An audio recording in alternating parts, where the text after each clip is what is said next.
வரலாத்துல கிட்டத்தட்ட எல்லா மதங்களுமே இந்த உலக வாழ்க்கைய ஒரு சுமையா, நாம எப்படியாவது தப்பிக்க வேண்டிய ஒரு சிறையாத்தான் பார்த்திருக்கு. ம்.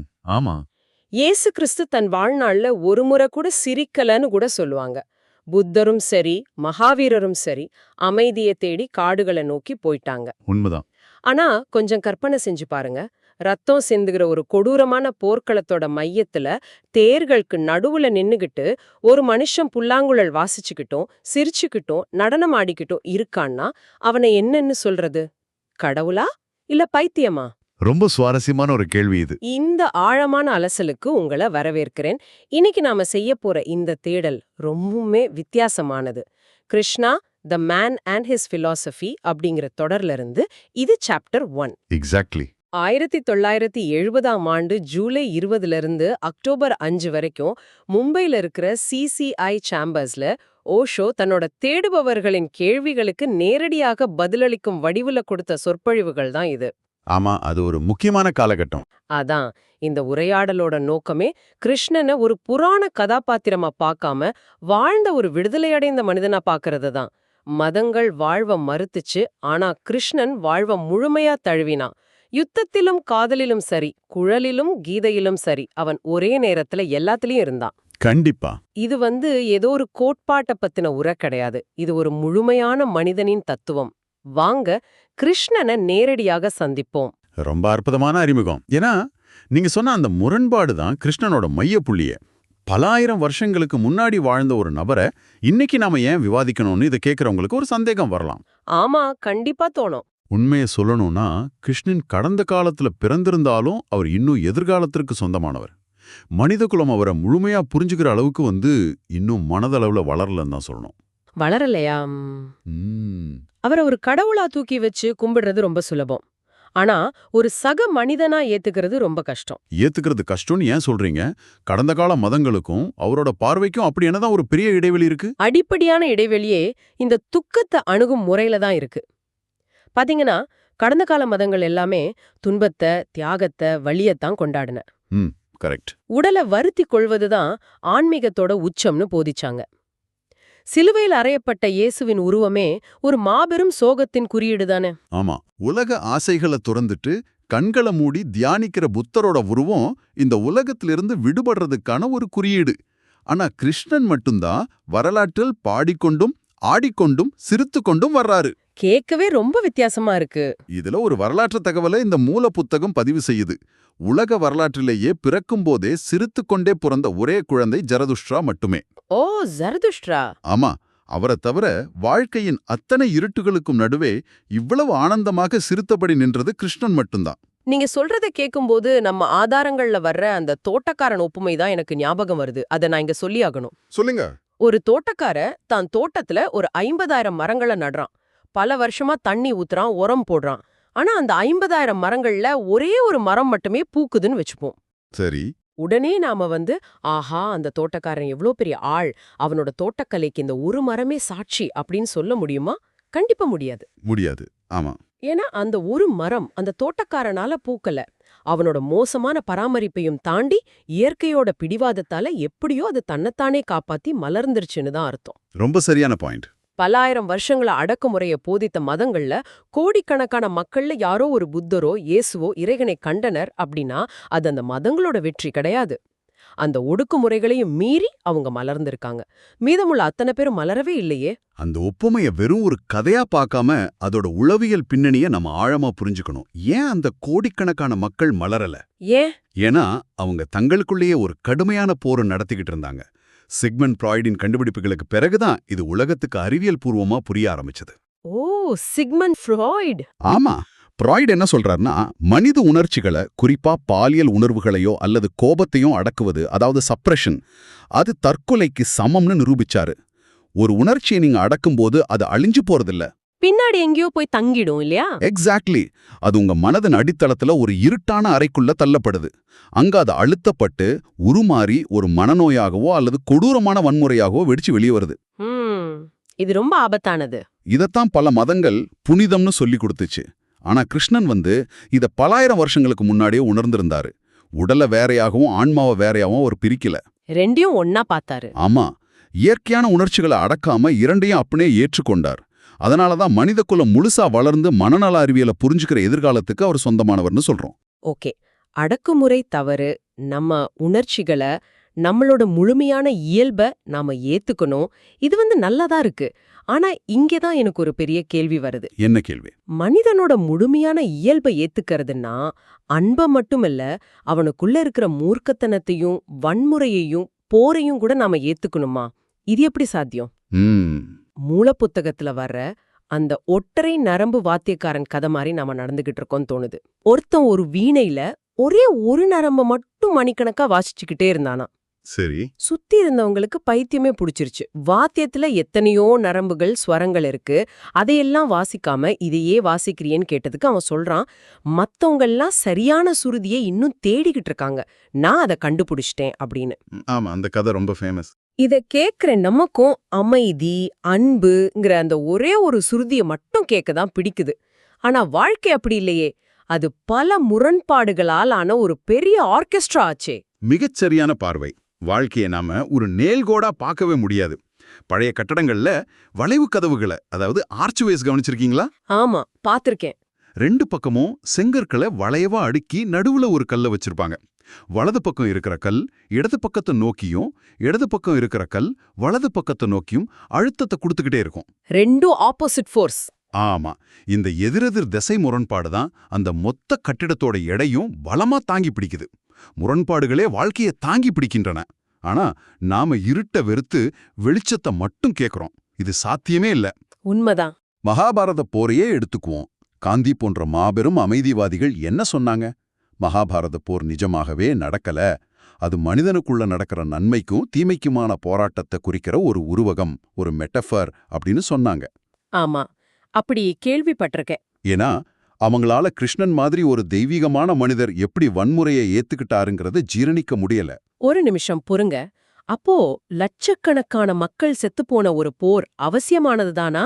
அமைதிய போதிக்கிற காந்திய முரண்பாடுன்னு சொல்லிட்டு போர வழிநடத்தின கிருஷ்ணனை முழுமையானவர்னு எப்படி ஏத்துக்க முடியும்? இது ரொம்ப கொடூரமான தர்க்கமா உங்களுக்கு தெரியலையா? நான் சொல்றத கொஞ்சம் கவனிங்க. இங்க நாம உணர்ச்சிகளை ஓரங்கட்டிட்டு மனித குலத்தோட பரிணாம வளர்ச்சியை கொஞ்சம் அறிவியல் பூர்வமா தர்க்க ரீதியா பார்க்கணும். சரி. இது வன்முறையை நியாயப்படுத்துற விஷயம் இல்ல. போர் அப்படிங்கிறது மனித குலத்தின் பரிணாம வளர்ச்சியில எப்படிப்பட்ட தாக்கத்தை ஏற்படுத்தி இருக்குங்கிற மெக்கானிசம் இது. எப்படிப்பட்ட தாக்கம்? போர் அப்படிங்கிறது மனிதனின் அதீத ஆற்றலை, ஆழத்துல தூங்கிக் கொண்டிருக்கும் உயிர் வாழும் திறனை, அதாவது சர்வைவல் இன்ஸ்டிங்க்ட தட்டி எழுப்பும் ஒரு மாபெரும் சவால். அந்த சவாலை எதிர்கொள்ளும்போதுதான் மனிதன் தன் உச்சபட்ச திறனை வெளிப்படுத்துகிறான். வரலாற்று உதாரணங்களை பாருங்க. முதல் மற்றும் 2ஆம் உலகப் போரில் சின்னாபின்னமான நாடுகள் ஜெர்மனியும் ஜப்பானும். குண்டுவீச்சால் தரைமட்டமான அந்த நாடுகள் தங்களை மீண்டும் கட்டி எழுப்பியே ஆக வேண்டிய மரண பயத்துல அடுத்த 20 ஆண்டுகள்ல உலகின் மிகப்பெரிய பொருளாதார தொழில்நுட்ப நாடுகளாக உருவெடுத்தன. ஆமா, அவங்களோட வளர்ச்சி அபாரமானது. அந்த அழிவு அவங்களுக்குள்ள ஒரு உந்து சக்தியை கொடுத்துச்சு. மறுபுறம் அமைதியை மட்டுமே போதிக்கும் சமூகம் என்ன ஆகும் தெரியுமா? சவால்களை இல்லாததால அது பலவீனமாகி அச்சம் நிறைந்து அடிமையாகிவிடும். ஓ, இந்தியா இதற்கு ஒரு சிறந்த உதாரணம். தொடர்ந்து அமைதி, அகிம்சை என்று பேசிதால் நாம் தற்காப்புத் திறனை இழந்து சுமார் 5000 வருடங்கள் படையெடுத்து வந்த அத்தனை பேருக்கும் ஈவு இரக்கமில்லாமல் அடிமையாகிப் போனோம். இது நிஜமாவே ஒரு கசப்பான உண்மைதான். நாம அமைதியா இருக்கோம்னு நினைச்சுக்கிட்டு நம்ம பலத்தை இழந்துட்டோம். சரி, அப்போ கிருஷ்ணரை நீங்க எப்படி வரையறை செய்வீங்க? அவர் ஒரு போர் வெறியரா? நிச்சயமா இல்ல. அவர் எந்த ஒரு இசத்திற்கும் கட்டுப்பட்டவர் கிடையாது. இதை எப்படி புரிஞ்சிக்கலாம்னா, ஹிட்லர் போன்ற போர்வெறியர்களுக்கும் காந்தி, பெர்ட்ரன் ரசல் போன்ற அமைதிவாதிகளுக்கும் ஒரே ஒரு கால் மட்டுமே இருக்கு. ஓகே. அவங்க ஒரு விஷயத்தை மட்டும்தான் பிடிச்சுக்கிட்டு நிக்கிறாங்க. அவங்க முடமானவர்கள். ஆனா கிருஷ்ணன் சமாதானம், போர் என்ற 2 கால்களையும் கொண்ட ஒரு முழுமையான மனிதன். ரெண்டுமே அவருக்கு தேவைப்பட்டா யூஸ் பண்ணுவாரு. அவர் அமைதிக்காக தூது போவார், சமரசத்துக்காக கடைசி வரைக்கும் முயற்சி செய்வார். ஆனா போர் தவிர்க்க முடியாதுன்னு வரும்போது அதிலிருந்து பின்வாங்க மாட்டார். எந்த குற்ற உணர்ச்சியும் இல்லாம ஒரு சவாலை எதிர்கொள்வது போல ஆனந்தமா எதிர்கொள்வார். இதையெல்லாம் ஒட்டுமொத்தமா வச்சு பார்க்கும்போது எனக்கு ஒரு பெரிய கேள்வி வருது. கேளுங்க. போரினால் வளர்ச்சி வருகிறது, போர் ஒரு சமூகத்தோட ஆற்றலை வெளிக்கொண்டு வருது அப்படின்னு சொன்னா இன்னைக்கு இருக்கிற சூழல்ல மனித குலம் வளரணும்னா நம்ம மீண்டும் ஒரு உலகப் போரை நடத்தணுமா? ஏன்னா பூமியில இன்னைக்கு எல்லா நாடுகள் கிட்டயும் அணு ஆயுதங்கள் இருக்கு. ஒரு உலகப் போர் நடந்தா யாருக்கு வெற்றி யாருக்கு தோல்வின்னு சொல்லவே முடியாது. ரெண்டு பக்கமும் சாம்பலாதான் மெஞ்சும். அப்படி என்றால் சவால்களை எதிர்கொள்ளணும்னு சொல்ற கிருஷ்ணன் இந்த போர் தத்துவம் இன்றைய விண்வெளி யுகத்துக்கு எப்படி பொருந்தும்? ரொம்ப முக்கியமான கேள்வி. இன்னைக்கு பூமியில் மீண்டும் ஒரு உலகப்போர் நடப்பது என்பது உண்மையிலே அர்த்தமற்றது. ஏன்னா அது முழுமையான அழிவைத்தான் கொடுக்கும். கண்டிப்பா. ஆனால் மனிதனுக்குள்ள இருக்கிற அந்த போர் குணமும் புது எல்லைகளை தேடி போற சாகச தாகமும் ஒருபோதும் அடங்காது. அது அவனோட டிஎன்ஏவிலே இருக்கு. அப்போ அந்த ஆற்றல் எப்படி வெளிப்படும்? அடுத்த கட்ட போர் என்பது மனிதர்களுக்கு இடையே நடப்பதை விட இயற்கைக்கு எதிராகவும் விண்வெளியிலும் தான் நடக்கும். இது ஏதோ அறிவியல் புனைகதை இல்ல. விண்வெளியிலயா? நிலவுல போய் எப்படி சண்டை போடுவாங்க? இது கேட்க கொஞ்சம் விசித்திரமா இருக்கே. இதோட ஸ்ட்ராட்டஜியை நாம புரிஞ்சுக்கணும். இன்னைக்கு அமெரிக்கா, சீனா, ரஷ்யா போன்ற வல்லரசுகள் விண்வெளி ஆராய்ச்சிக்காக, குறிப்பா நிலா மற்றும் செவ்வாய் கிரக பயணங்களுக்காக கோடிக்கணக்கான டாலர்களை ஏன் கொட்டுறாங்க? சயின்ஸ் ரிசர்ச் தானே? அது வெறும் அறிவியல் ஆர்வம் கிடையாது. நிலவின் ஈர்ப்பு விசை பூமியை விட ரொம்ப குறைவு. யார் நிலவில் தளம் அமைத்து அதை கட்டுப்படுத்துகிறார்களோ அவர்களால் மிக எளிதாக குறைவான எரிபொருளில் பூமியின் எந்த ஒரு நாட்டின் மீதும் ஏவுகணைகளை வீச முடியும். மை காட், நிஜமாவா? ஆமா, பூமியிலிருந்து நிலவுக்கு ஏவுகணை அனுப்புவதை விட நிலவிலிருந்து பூமியை தாக்குவது மிக எளிது. எனவே இது அடுத்த உலகப் போருக்கான ஒரு தயாரிப்பு. போர்க்களம் மாறிவிட்டதைத் தவிர போர் முடிந்துவிடவில்லை. அப்போ இங்கேயும் கிருஷ்ணரோட தத்துவம் வருதா? கண்டிப்பா. கிருஷ்ணனின் தத்துவம் இங்கேயும் பொருந்தது. சவால்களைக் கண்டு மனிதன் தன் எல்லைகளை சுருக்கிக் கொள்ளாமல் பிரபஞ்சத்தையே தன் ஆடுகளமாக மாற்றுவதுதான் அந்த தத்துவம். இதை கேட்கும்போதே கொஞ்சம் பயமாதான் இருக்கு. ஆனா அதுதான் யதார்த்தம்னு புரியுது. சரி, விண்வெளியில வல்லரசுகள் போர் செய்யட்டும். ஆனா இன்னைக்கு மனித சமுதாயத்துக்குள்ள ஒரு சித்தாந்த போர் நடந்துகிட்டு இருக்கே. ஆமா. மகாபாரத காலத்துல தர்மத்திற்கும் அதர்மத்திற்கும் போர் நடந்தது. இன்னைக்கு உலகம் முக்கியமா இரண்டு சித்தாந்தங்களுக்கிடையே பிரிந்து நிற்கிறது. ஒன்னு தனிநபர் சுதந்திரம், இன்னொன்னு சமத்துவம், அதாவது கம்யூனிசம் அல்லது மார்க்சிசம். சரி. எல்லா மனிதர்களையும் சமமா நடத்துறது, ஒருத்தர் சுரண்டுவதை தடுப்பது, இது எல்லாமே ரொம்ப உன்னதமான விஷயங்கள் தானே. ஒருவேளை கிருஷ்ணன் இன்று இருந்தால் இந்த சித்தாந்த போர்ல அவர் எந்த பக்கம் நிற்பார்? இந்த இடத்துல நாம எந்த தனிப்பட்ட அரசியல் சார்புமின்றி ஓஷோ தன்னுடைய மூல புத்தகத்தில் மார்க்சிய மற்றும் கம்யூனிசம் சித்தாந்தங்களை எவ்வாறு பகுப்பாய்வு செய்துள்ளார் என்பதை மட்டும் தெளிவாக பார்ப்போம். ஓகே. அவர் என்ன சொல்றாருன்னா, சமத்துவம் அப்படிங்கிற வார்த்தை கேட்க ரொம்ப இனிமையா இருக்கும். ஆனா ஒரு சமுதாயத்துல முழுமையான சமத்துவத்தை நடைமுறைப்படுத்தணும் அப்படின்னா நீங்கள் மனிதர்களின் சுதந்திரத்தை வேரோடு பிடுங்கி எறிய வேண்டியிருக்கும். ஏன் அப்படி சொல்றீங்க? சமத்துவம் வந்தா எல்லாரும் சுதந்திரமா சந்தோஷமா இருக்கலாமே, இதுல என்ன முரண்பாடு? ஏன்னா இயற்கையில மனிதர்கள் சமமானவர்கள் கிடையாது. இதுதான் அடிப்படை உண்மை. உளவியல் ரீதியாகவும் உடல் ரீதியாகவும் ஒவ்வொரு மனிதனும் வித்தியாசமானவன். ஆமா, ஒவ்வொருத்தருக்கும் ஒரு டேலண்ட் இருக்கும். கரெக்ட். ஒருத்தர் அபாரமான புத்திசாலியா இருப்பார், இன்னொருத்தர் உடல் பலம் வாய்ந்தவரா இருப்பார், இன்னொருத்தர் சிறந்த கலைஞரா இருப்பார். இயற்கை எப்போதுமே வெவ்வேறான மனிதர்களை தான் படைக்கிறது. இந்த நிலையில் எல்லாரையும் சமமாக்க வேண்டும் என்றால் என்ன செய்ய முடியும்? குட்டையாக இருப்பவரை பிடித்து இழுத்து உயரமாக மாற்ற முடியாது. உயரமாக இருப்பவரின் காலை வெட்டித்தான் குட்டையானவருக்கு சமமாக்க முடியும். ஓ, அதாவது ஒருத்தரோட தனித்துவத்தை அழிக்கணும் சொல்றீங்க. எக்ஸாக்ட்லி. ஒருவருடைய தனித்துவமான திறமையை அழித்துதான் சமத்துவத்தை உருவாக்க முடியும். இயற்கைக்கு முரணான இந்த சமத்துவத்தை திணிக்க வேண்டுமென்றால் உங்களுக்கு ஒரு சர்வாதிகார ஆட்சி தேவைப்படும். டோட்டாலிட்டேரியன் ஸ்டேட். ஆமா. மக்களின் ஒவ்வொரு அசைவையும் கண்காணித்து அவர்களை ஒரு இயந்திரம் போல மாற்றக்கூடிய ஒரு அமைப்பு தேவைப்படும். அப்போ அங்கு சுதந்திரம் முற்றிலுமாக செத்துப்போகும். எல்லாரும் சமமாக இருப்பார்கள், ஆனால் சிறை கைதிகள் போல இருப்பார்கள். ஹோ, அப்போ ஒரு கூட்டமா ஒரு சமூகமா இயங்குறதுக்கு எந்த மதிப்பும் இல்லையா? எல்லாரும் தங்களுக்கு பிடிச்சபடி தனித்தனியா இயங்கணும்னு சொல்றீங்களா? கூட்டத்துக்கும் தனிமனிதனுக்கும் உள்ள வித்தியாசத்தை இங்க கிருஷ்ணனின் தத்துவத்தோடு இணைத்து பார்க்கணும். ஓஷோ சொல்றார், கிருஷ்ணன் எப்போதுமே தனிநபர் சுதந்திரத்தின் பக்கமே நிற்பார். ஏன்? கூட்டத்துக்கு என்ன பிரச்சனை? ஒரு கூட்டம் அல்லது கும்பலுக்கு இன்று தனியாக ஒரு ஆன்மா கிடையாது. ஒரு கும்பலுக்கு குற்ற உணர்ச்சி கிடையாது. இதை நீங்க கலவரங்களில் நடப்பதை கவனித்தால் புரியும். ஆமா, கும்பலா இருக்கும்போது யாருக்கும் பயம் இருக்காது. கூட்டமா சேர்ந்து ஒருத்தரை அடித்துக் கொல்லும் போதோ வீடுகளுக்கு தீ வைக்கும் போதோ அந்த கூட்டத்தில் இருக்கும் எந்த தனிநபருக்கும் நாம தப்பு பண்றோன்ற குற்ற உணர்ச்சி இருக்காது. எல்லாரும் செஞ்சாங்க, நானும் செஞ்சேன்னு சொல்லிட்டு போயிட்டே இருப்பாங்க. உண்மைதான். கும்பல் மனப்பான்மை ரொம்ப ஆபத்தானது. கும்பல் மனப்பான்மை மனிதனை மிருகமாக்கிவிடும். ஆனால் ஒரு தனி மனிதனுக்கு அவனுடைய சொந்த ஆன்மா உண்டு. அவனுக்கு ஒரு மனசாட்சி உண்டு, பொறுப்புணர்வு உண்டு. அப்படின்னா சுதந்திரமான தனிமனிதர்கள் இருந்தா சமூகம் சிதைஞ்சு போகாதா? இல்ல, அதுதான் உண்மையான சமூகத்தை உருவாக்கும்.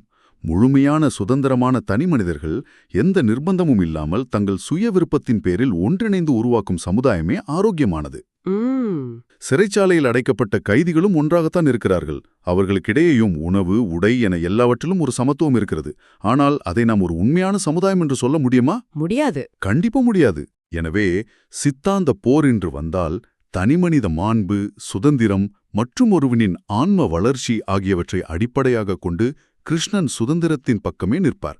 ஒரு மனிதன் உள்ளிருந்து மலர வேண்டும், வெளியிலிருந்து சட்டங்களால் சமமாக்கப்படக்கூடாது என்பதுதான் இதன் சாராம்சம். ரொம்ப ஆழமா ஒவ்வொரு விஷயத்தின் வேரையும் பிடிச்சு விளக்குனீங்க. இதையெல்லாம் ஒட்டுமொத்தமா வச்சு பார்க்கும்போது கிருஷ்ணன் வெறும் ஒரு வரலாற்று நாயகனோ அல்லது புராண கடவுளோ கிடையாதுங்கிறது ரொம்ப தெளிவா புரியுது. ஆமா, அவர் ஒரு வாழ்ந்த மனிதர். ஒட்டுமொத்த விவாதத்தையும் நான் சுருக்கமா தொகுக்க விரும்புறேன். கிருஷ்ணன் என்பவர் வாழ்க்கையின் வெளிச்சம், இருட்டு, காதல், போர், அமைதி, வன்முறை என அனைத்தையும் எவ்வித குற்ற உணர்ச்சியும் இன்றி இயற்கையின் ஒரு அங்கமாக ஏற்றுக்கொண்ட ஒரு முழுமையான மனிதன். பெர்ஃபெக்ட். அவர் அடக்குமுறையை எதிர்த்தார், தியாகத்தை கொண்டாடும் போலித்தனத்தை நிராகரித்தார். நாம் அவரை புரிந்து கொள்ள வேண்டும் என்றால் முதலில் நமக்குள் இருக்கும் முரண்பாடுகளை நாம் ஏற்றுக்கொள்ள வேண்டும். நம்ம உணர்ச்சிகளை ஒரு இருட்டறையில பூட்டி வைக்கிற பழக்கத்தை விடணும். முற்றிலும் சரி. முழுமையை நோக்கிய பயணம்தான் கிருஷ்ண தத்துவம்.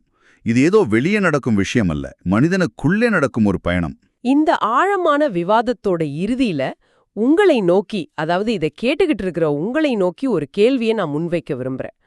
உங்க மனசுக்குள்ள ஒரு நிமிஷம் எட்டி பாருங்க. உங்களுக்குள் நீங்கள் எந்த முரண்பாட்டை அடக்கி வைத்திருக்கின்றீர்கள்?